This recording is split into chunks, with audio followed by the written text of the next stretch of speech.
Policia e Iliran Gard në varësinë e Ministrisë Brendshme ishte përgjegjëse për sigurinë në gjykatën e apelit, ndërsa Koçiu e Rama përpiqen të lajnë duart nga dështimi tragjik i sistemit të tyre.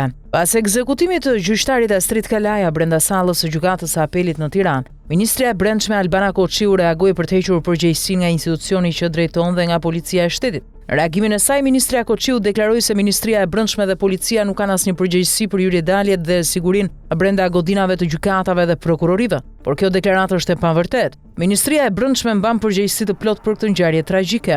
Policia që siguronte godinën e gjykatës së apelit Iliran Gard është kompani 100% shtetërore në varësitë të Ministrisë së Brendshme.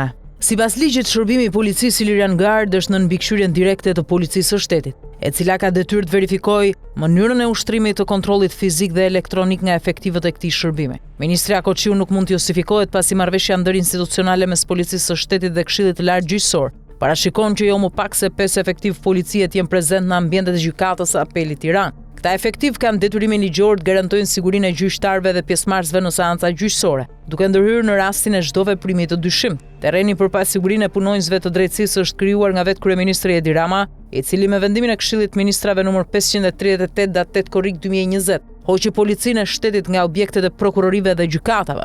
Ky vendim absurd i ka lënë të pambrojtura institucionet e drejtësisë dhe ka sjellë pasoja tragjike siç ishte vrasja e gjyqtarit Astrid Kalaja në detyrë. Ndërsa ministri Koçiu gënjeu publikisht për të larë duart nga përgjegjësia, drejtori i përgjithshëm i policisë Ilir Proda Hesht, ai që ligjërisht ka për detyrë të garantojë rendin dhe jetën e çdo qytetari. Edhe në skajin më të largët të vendit nuk ka dhënë asnjë sqarim për dështimin fatal të sigurisë në zemër të kryeqytetit. Ky krim nuk është vetëm dështimi i policisë, por pasojë direkte e politikës së Edi Ramës, që ka shkatruar sistemin e sigurisë dhe ka kthyer gjykatat në terren të lirë për kriminalët.